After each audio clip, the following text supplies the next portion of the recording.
Israel Hamas युद्ध के संघर्ष विराम को कैसे देखते हैं आप? क्या ये जो संघर्ष विराम हुआ है ये संघर्ष समाप्ति का भी संकेत है? नीरज जी, देखिए, हम लोग तो हमेशा इसके ऊपर आज 47 दिन हो गया जी। और दर्शकों को बताते जा रहे हैं सारे जो भी चीज़ें हो रही थीं। और इस युद्ध को हमने शुरू में ही बोला था कि लंबा चलेगा जी। और देखिए इतना, ये तो काफ़ी लंबा हो गया जी। लेकिन दो महत्वपूर्ण जो चीज़ें हैं वो देखनी जरूरी हैं इस युद्ध में। जैसे अगर हम कंपेयर करें, जो दूसरा युद्ध तो रूस यूक्रेन का चल रहा है जी। उसमें जो इन्वॉल्वमेंट था वो वेस्ट के या नाटो के देशों का था और सिर्फ रूस का था। इसमें आप देखिए इन्वॉल्वमेंट, मैं एक तरफ से कहूँ कि पूरा वेस्ट हो गया। अमेरिका है तो उसके साथ वेस्टर्न नेशंस हैं, उनके लोग भी अफेक्टेड हैं, इजराइल और तो ही हैं जी। और पूरा अरब वर्ल्ड, जी। अरब वर्ल्ड भी डिवाइडेड था लेकिन अरब वर्ल्ड, तो आप अगर देखें तो इन्वॉल्वमेंट जो देशों की है वो बहुत ज़्यादा है, दुनिया के देश। जी। और ये अफेक्ट भी करता है दुनिया के देशों को। वहाँ तो सिर्फ ग्रेन था, यहाँ तो ऑयल से लेकर टेक्नोलॉजी से लेकर के हर एक चीज़ अफेक्ट कर रही है। जी। तो इनमें जो है टोटल, अगर ये कहूँ मैं कि नंबर ऑफ कंट्रीज, जितने देश कितने इन्वॉल्व थे अरब इजराइल में, जी। वो कहीं ज़्यादा हैं जो यूक्रेन रूस के उसमें खेमे में या खिलाफ में या अफेक्टेड थे उस युद्ध से। पहली चीज़। जी। जी। दूसरी देखिए, जो यहाँ पर ह्यूमन ट्रेजिडी कहिए या मौतें कहिए जो मारे गए हैं लोग युद्ध में, वो भी अगर टोटल नंबर देखा जाए, आप रूस का तो नहीं है, सिर्फ मैं सिविलियंस की बात कर रहा हूँ, मैं फौज की बात नहीं कर रहा हूँ, तो इतनी जल्दी इतने दिनों में 12,000 लोग, 12 नहीं 14,000 पैलेस्टीनियंस, इजराइलिस की तो मैं वो नहीं कर रहा हूँ, और हमास का कितने मारे गए लड़ाके, जो कि इजराइल कह रहा है कि 10,000, जबकि उसके बारे में कोई डिटेल रिपोर्ट नहीं है, वेरीफाई नहीं है, तो मैं उसको भी नहीं ले रहा हूँ। लेकिन अगर सिर्फ सिविलियंस ने तो 14,600 के आसपास कहा जा रहा है कल तक की। आज भी लड़ाई जारी है और कल से भीषण लड़ाई चल रही है। इतने तो वहाँ यूक्रेन के सिविलियंस नहीं मारे गए, जबकि लड़ाई इतना है। यूएन रिपोर्ट में तो 10,000 11,000 है। तो ये दोनों चीज़ ऐसी हैं जिस पर कि देखा जाए तो युद्ध कहते हैं कि युद्ध की विभीषिका जो है वो यहाँ पर ज़्यादा है। तीसरी चीज़ एक और मैं अगर ऐड कर दूँ, वहाँ पर लड़ाई दो फौजों के बीच में चल रही थी, दो देश के फौज के बीच में। यहाँ लड़ाई जो चल रही है, एक फौज है और एक टेररिस्ट ग्रुप है जिसका कोई फौज नहीं है, कोई संगठन तो है बट ऐसी वो नहीं है। और वहाँ पर लोग बात करते हैं इंटरनेशनल ऑर्डर की, वहाँ बात करते हैं जेनेवा कन्वेंशन की, यहाँ तो अप्लीकेबल नहीं है क्योंकि एक टेररिस्ट ऑर्गेनाइजेशन है, एक फौज है। तो ये तीन चीज़ें जिनके बैकग्राउंड को लेते हुए हम देखते हैं इसका, कि इसमें देखिए और जो मुद्दे थे, सबसे बड़ा जो मुद्दा था वो था एक तो इतनी मौतें हो रही हैं और दूसरा था जो बंधक पकड़े गए थे इजराइल के। और इजराइल ने भी काफ़ी ज़्यादा, पहले तो न्यूज़ आती थी, बीच में नहीं आई, तकरीबन 6,000 के आसपास उन्होंने फिलिस्तीनियों को पकड़ रखा है जिसमें कुछ हमास के भी हैं। और ये पहले से न्यूज़ थी कि इजराइल के अंदर फिलिस्तीन के तकरीबन 5,400 बंदी हैं, जेलों में हैं उनके। तो कुल मिला के देखा जाए तो ये प्रेशर भी बहुत ज़्यादा था। दूसरी चीज़ जो मैं बैकग्राउंड की बात कर रहा हूँ, कि अब फिर आगे आएंगे कि क्यों ये चीज़, इस पर दोनों को राजी होना पड़ा। दूसरी जो चीज़ थी वो थी कि इसमें हमास का देखिए बहुत नुकसान हो रहा था। 30 से 40% आप देख रहे हैं इंफ्रास्ट्रक्चर नॉर्थ गाजा में तबाह हो चुका है। सभी परेशान थे, सिविल से लेके बाहर के सभी लोग। और ऊपर से तो सारे देश कह रहे थे कि युद्ध विराम होना चाहिए, लेकिन एक्शन कुछ नहीं कर पा रहा था। ना कोई नाता तोड़ रहा था इजराइल से, ना कोई ब्लॉकेड कर रहा था, कुछ नहीं कर पा रहे थे। और अमेरिका का साथ था, अमेरिका के अगेंस्ट जो हो रहे थे वो इजराइल के अगेंस्ट जो हो रहे थे वो अमेरिका के अगेंस्ट भी थे। तो वो भी एक चीज़ थी सबके पीछे। तो इसलिए ये ज़रूरी था युद्ध विराम, और सबसे ज़्यादा ज़रूरी था कि 14 लाख पैलेस्टीनियंस अफेक्टेड हुए हैं। ये 14 लाख यहाँ हैं। आप देखिए लेबनान में हिजबुल्लाह वाले में भी सिविलियंस की प्रॉब्लम हो रही थी, तकलीफ हो रही थी उनको, ह्यूमैनिटेरियन क्राइसिस वहाँ भी थी, वेस्ट बैंक में भी थी, और इजराइल के लोग भी हैं। तो एक कुल मिलाकर के बहुत ज़्यादा लोग अफेक्टेड थे इतने दिनों में इससे। तो ये ज़रूरी था कि कुछ न कुछ कार्रवाई हो। लेकिन मुख्य बिंदु फ़लस्तीन और हमास के लिए तो जितना ज़्यादा नुकसान हो रहा था उनका। दूसरा, इजराइल में हर जगह से प्रेशर था, और ख़ास करके नेतन्याहू के ऊपर युद्धबंदियों को, जो या युद्धबंदी नहीं है, जो होस्टेज हैं उनको रिहा करने का। जी। और आपने देखा है अभी कल तो न्यूयॉर्क टाइम्स की रिपोर्ट में बड़ा क्लियर दिया उन्होंने कि 5 हफ्ते से चल रहा था इसके बारे में।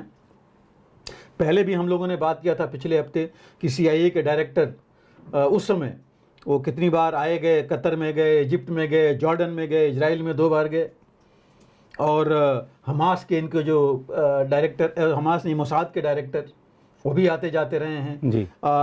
एंटनी ब्लिंकन देखिए 3 बार आए और 5-5 कंट्रीज़ में गए, कतर से लेके हर एक में। दूसरी बात, कतर देखिए इसलिए सबसे ज़्यादा महत्वपूर्ण है कि कतर में हमास का भी हेडक्वार्टर है, जी। और हैरानी ये है कि कतर में अमेरिका का सबसे बड़ा मिलिट्री जो बेस है, जी। सबसे बड़ा मिलिट्री बेस है, स्पेशल ऑपरेशंस कमांड जो कि पूरे इलाके को देखता है, उसका हेडक्वार्टर है। जी। और कतर के बैक चैनल कांटेक्ट इजराइल के साथ भी हैं, इजराइल के साथ ख़त्म नहीं है। जी। तो इसलिए चूंकि वो हमास के भी कांटेक्ट में, हमास का हेडक्वार्टर है, इजराइल से भी उसके कतर से बैक चैनल कांटेक्ट थे, और अमेरिका का दबदबा था, तो ये बहुत ज़रूरी था कि वहाँ से कतर की मध्यस्थता, और कतर पहले भी कर चुका है, तो इसलिए वहीं से होना था। और इस बीच में देखिए जो रिपोर्ट आ रही है उसमें हुआ कि प्रेसिडेंट बिडेन खुद ही बहुत इसके ऊपर प्रेशर में थे, क्योंकि अमेरिकी, मेरे ख्याल से 14 अमेरिकी हैं जी। जो ऑलरेडी वहाँ हैं। हालांकि बात तब बनी थी मेरे ख्याल से 14 या 17 अक्टूबर को, जब 2 अमेरिकन को और 2 इजरायलीज को उन्होंने छोड़ा था, जी। हॉस्टेजेस को हमास ने। तो लगा था कि शायद बात आगे बढ़ेगी, बात काफ़ी आगे चलती रही थी। और देखिए इसके लिए CIA ने स्पेशल सेल बनाया हुआ था नेगोशिएशंस के लिए, जिसमें विलियम वर्न्स जो डायरेक्टर हैं वो खुद ही इसमें इन्वॉल्व थे। और कांटेक्ट बेसिकली विदिन सीधा ही इजराइल और कतर दोनों के उनसे, कतर के अमीर से और इनके प्राइम मिनिस्टर से डायरेक्ट कांटेक्ट में थे, जो हमेशा बात चल रही थी इसके ऊपर। और बहुत इम्पॉर्टेंट था अमेरिका के लिए भी कि इस मुद्दे पर क्या हो रहा है, बिकॉज आपको पता है कि एक भी अमेरिकी कहीं कुछ होता है तो कितना बड़ा इसका अमेरिका के ऊपर प्रभाव पड़ता है। जी। तो ये सारी चीज़ें थी जो कि इस पर माहौल बन रहा था, दबाव बन रहा था गवर्नमेंट्स के ऊपर। लेकिन प्रॉब्लम भी इसमें देखिए आ रही थी। प्रॉब्लम ये थी कि कम्युनिकेशन, डायरेक्ट कम्युनिकेशन कट रखा है हमास और इजराइल के बीच में, ना अमेरिका के बीच में भी नहीं है। तो कम्युनिकेशन जो कुछ होना था वो कतर से ही होना था, कतर के थ्रू ही हो सकता था, और कोई तरीका नहीं था। दूसरा, हॉस्टेज के लिस्ट में बहुत डिस्प्यूट था जी। कि कितने लिस्ट हैं, कितने हैं एक्चुअल जी। हॉस्टेजेस। जी। तो उसके में जो इजराइल और हमास पहले दे नहीं रहा था लिस्ट, जी। इजराइल ने दिया कि हमारे प्रोबेबल इतने हैं, जी। तो एग्जैक्ट फिर भी नहीं आ रहा था। जी। उस पर बहुत दिनों तक ये चलता रहा। जी। फिर एक कि किसको रिलीज़ करेंगे।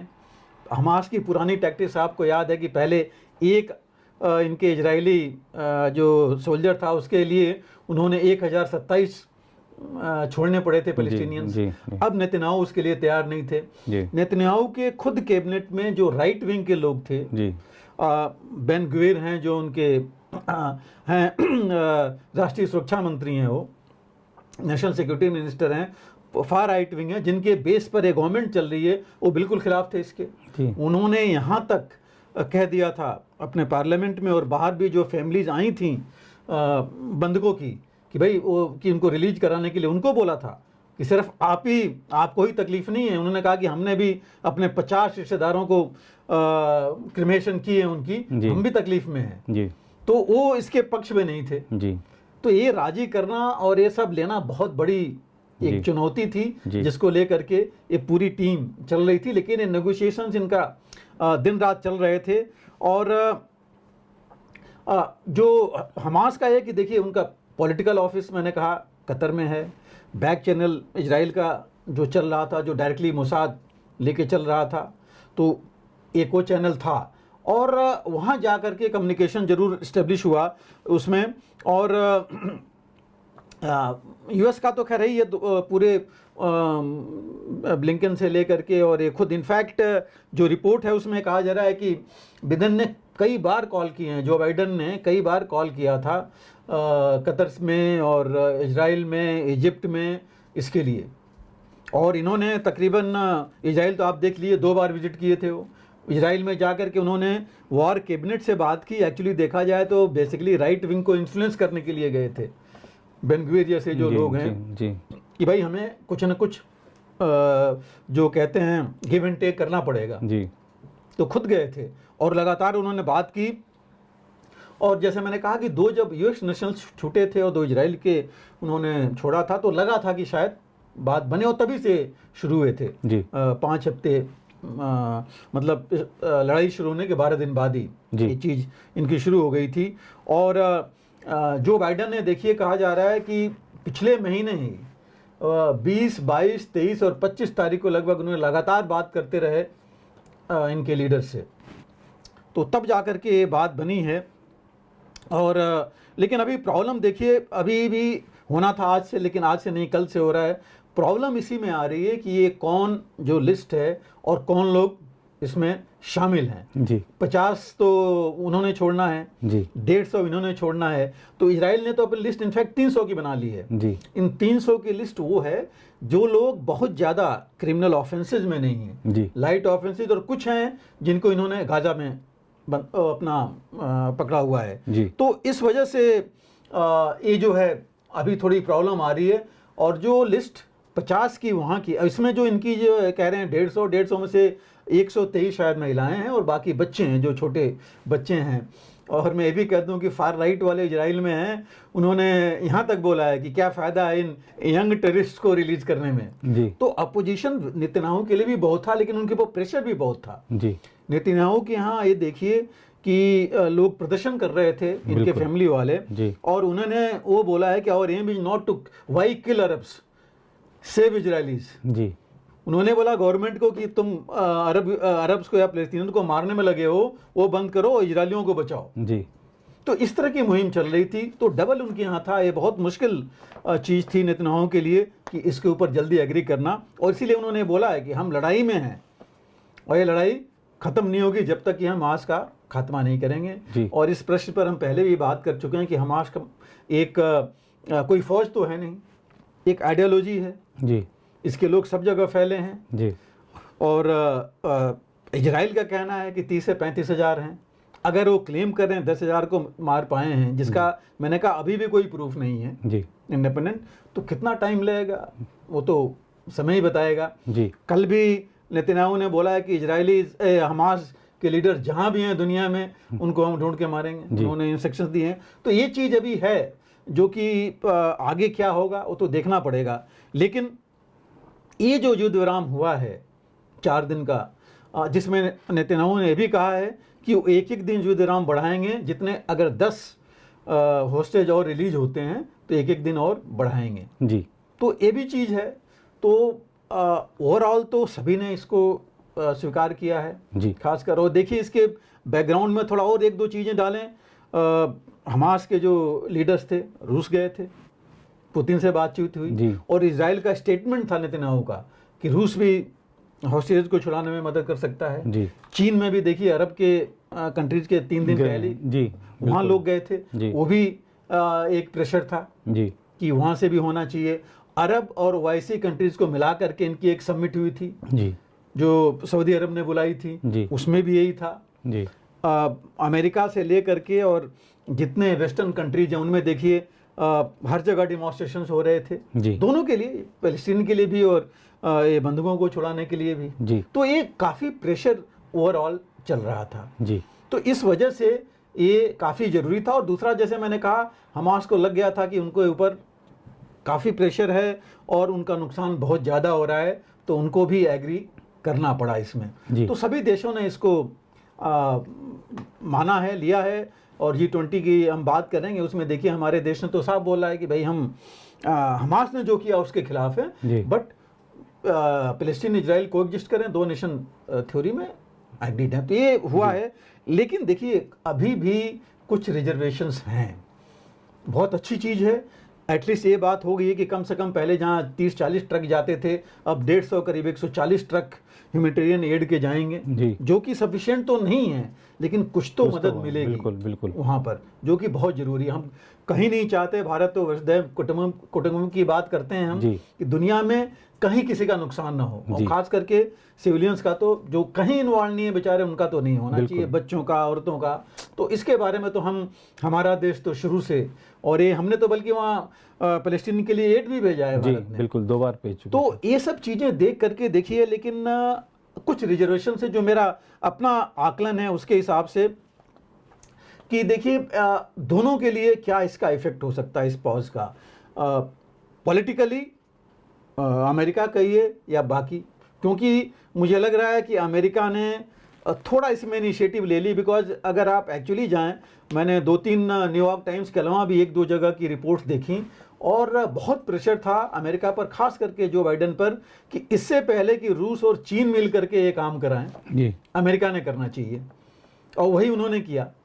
तो इससे थोड़ी उन्होंने जो चीन की बढ़त थी, बिकॉज हालांकि 1 हफ्ते पहले का आप अगर वो देखें, जो हम बात कर रहे थे कि चीन में अरब और इसके गए थे लीडर्स, वहाँ जो जॉन किर्बी, जो इनके नेशनल सिक्योरिटी स्पोक्स पर्सन हैं अमेरिका के, उन्होंने यहाँ तक कहा था कि हम वेलकम करते हैं चीन का कंस्ट्रक्टिव जो उनका इन्वॉल्वमेंट है मिडिल ईस्ट में। जी।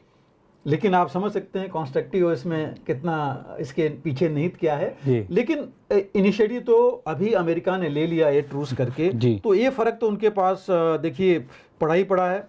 लेकिन अब एक ये भी कहा जा रहा है कि ये बहुत बड़ी वो चल रही है कि किसके कितने रिलीज होंगे। जी। अब देखिए जो अभी तक का जो हॉस्टेजेस जो टोटल हैं, उसमें अर्जेंटीना के 25 करीब हैं, जी। अमेरिका के 14 हैं, वहाँ पर फ्रांस के भी 14 हैं, जी। थाईलैंड के 14 हैं, अमेरिका के 10 हैं, थाईलैंड के 14 जी। हैं, और बाकी आप देखिए कनाडा के करीब 3 हैं, रूस के भी 4 हैं। जी। तो इनकी तो कोई बात नहीं कर रहा है, बट जो मेन हैं उनकी वो है जी। कि वो भी हैं, उनको लेकर के क्या चीज़ आएगी। अगर मैं सिर्फ हमास की बात करूं, इजराइल पर बाद में आएंगे, तो हमास देखिए मुझे लग रहा है कि 2 चीज़ें उसको मिल गई हैं, कि हॉस्टेजेस के ऊपर वो ट्रूस की बात कभी भी कर सकता है, इसलिए मुझे नहीं लगता कि एक बार में वो रिलीज करने को तैयार होगा। जी। जी बिल्कुल। तो पहले औरतों बच्चों को कुछ को करेगा, जी। और मुझे नहीं लगता कि इतनी जल्दी वो करेगा। पहले अगर हम लोगों ने यहीं पर बात की थी पिछले से पिछले हफ्ते में, उस समय भी ये बात आई थी, और जहां ये बात आई थी कि जो हमास ने जो मिलिट्री इनके हॉस्टेज लिए हैं, उनके अलावा बाकियों को शायद करे, लेकिन वो भी बात बीच में आगे नहीं बढ़ी। ये जब चल रहा था तभी की बात मैं कर रहा हूँ, हम लोगों ने यहाँ पर डिस्कस भी किया था। तो अभी मुझे लग रहा है कि हमास को उसको कुंजी मिल गई जी। कि हॉस्टेज को मतलब तब तक मत करो जब तक कि हमें लीवरेज मिलता रहेगा। दूसरा, हमास का नुकसान बहुत हो रहा था, उसके आर्म्स, एम्युनिशन, उसके लीडर्स देखिए 30-30 मारे गए, बाकी हैं, और उसके लड़ाके अलग हुए थे, कम्युनिकेशन उनका चल नहीं रहा था। तो ये टाइम जरूर मिल जाएगा 4 दिन उसको अपनी रीग्रुपिंग करने के लिए। जी। और जो इनका लीडर है, या सिनवारी लीजिए, जो सिनवार है इनका लीडर, उसको ये मिल गया दिखाने के लिए कि मैं जो है पहल करके ये ट्रूस बना रहा हूँ, किस लिए, कि जो हमारे पैलेस्टीनियन भाई हैं उनको मदद पहुंचाने के लिए। जी। जी। और अपने लड़ाकों में बोलेगा कि हम तुम्हारे लिए कर रहे हैं। जी। रीग्रुपिंग करने के लिए 50 छोड़ने में क्या फ़र्क पड़ता है, बाकी तो हम रखे ही हैं। जी। उसके 4 गुना अभी हैं, अगर 250 लिए जाएं, 100 जो 249 की बात हो रही थी, 240 की, तो अभी भी उसके पास, मैं कहूँगा, उसने 150 कार्ड खोला है 50 को छोड़ करके। जी। अब इस 50 में उसने खुला छोड़ दिया है कि आपस में लड़ें कि किसके कितने आएंगे। जी। अमेरिका के आएंगे या बाकियों के आएंगे। तो वो भी एक चीज़ है जो कि अभी इसी वजह से 1-2 दिन और बढ़ा है, जो मुझे लग रहा है। दूसरा, हमास जैसे मैंने कहा रीग्रुप करेगा। तीसरी जो चीज़ थी, ईरान की भूमिका को इन्होंने थोड़ा कम किया है। कतर की भूमिका ऊपर आ गई है इसमें। जी। लीडरशिप में अब कतर आ गया इसमें, जो ईरान चाह रहा था। तो पूरी दुनिया में या जो लोग हैं उनमें मैसेज ये जाएगा कि ईरान तो लड़ाई लगा रहा है, मदद कर रहा है उनकी, लेकिन कतर जो है, जो ह्यूमैनिटेरियन और सिविलियन जो चीज़ें हैं, वो कतर कर रहा है। जी। तो ये एक चीज़, भूमिका कतर की बढ़ेगी, ईरान की थोड़ी कम होगी। लेकिन ईरान भी इजराइल की तरह रुकेगा नहीं, और वो आर्म्स एम्युनिशन देगा ही, क्योंकि उसकी काफ़ी कमी हो गई है इनके पास। अब ये चीज़ कैसे अमेरिका या इजराइल देखते हैं, मॉनिटर करते हैं, वो एक अलग बात होगी। लेकिन 24 लाख तकरीबन फिलिस्तीनियंस अफेक्टेड, 14 लाख तो वहीं से आए हैं, बाकी भी हैं जो अफेक्टेड हैं, वेस्ट बैंक और बाकी मिला के, उनके लिए एक ये बहुत बड़ी मदद है, बहुत बड़ी बात होगी।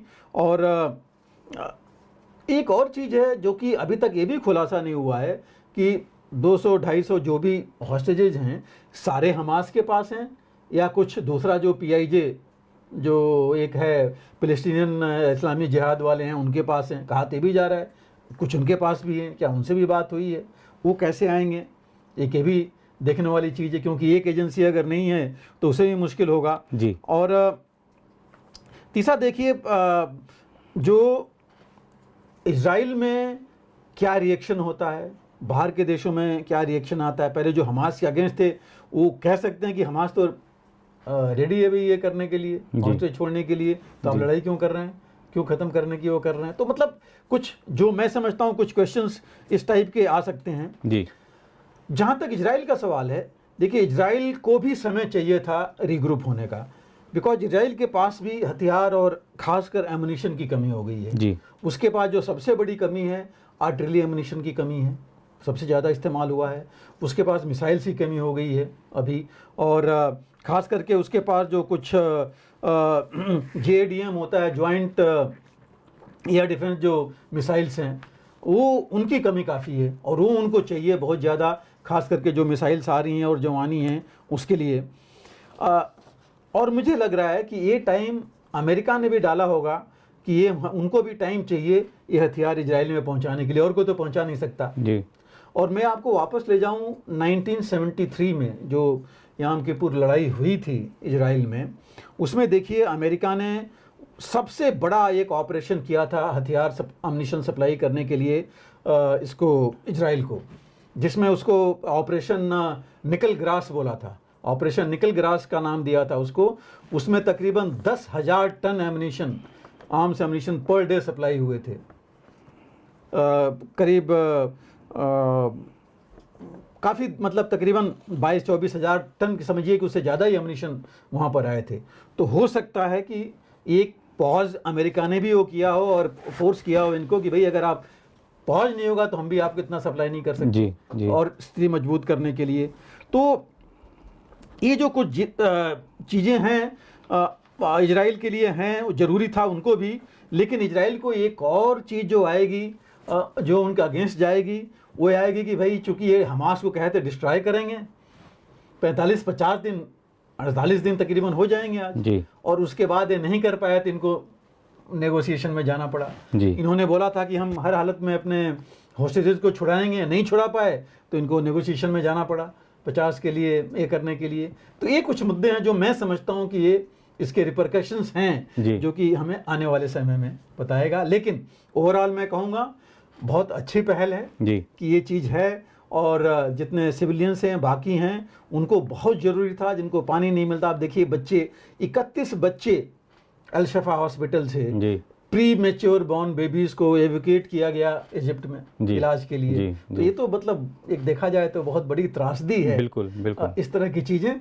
तो भारत हमेशा जो है इसके वो रहा है कि मदद होनी चाहिए और हम भारतीय हम सब चाहते हैं। हाँ, टेररिज्म के बिल्कुल हम अगेंस्ट हैं, नहीं होना चाहिए और टेररिस्ट को छोड़ना भी नहीं चाहिए क्योंकि वो रहेंगे तो फिर अगेन ये सोचेंगे, लेकिन ये ज़रूरी था, हम इसका स्वागत करते हैं और मुझे उम्मीद है कि हमारे दर्शक भी उसी हिसाब से इसको देखेंगे और समझेंगे। जी बिल्कुल सर, और आपने सही कहा कि ये एक जो वहाँ पे मानवीय संकट खड़ा हुआ है उसमें प्राथमिकता यही थी कि मदद पहुँचे और जैसा आपने बताया कि 150 ट्रक का प्रवेश करेंगे, बताते हैं कि हज़ारों ट्रक वहाँ पे खड़े हैं, बहुत सारे देशों ने भेजे हैं, तो बहुत ज़रूरी है वहाँ पे जो लोग रह रहे हैं उन तक वो मदद पहुँचना। अगर आप भी लेना चाहते हैं देश दुनिया की तमाम जानकारी तो आज ही सब्सक्राइब करें हमारे चैनल को, साथ ही नीचे दिए बेल आइकन को जरूर दबाएं ताकि हर अपडेट आप तक पहुंच सके।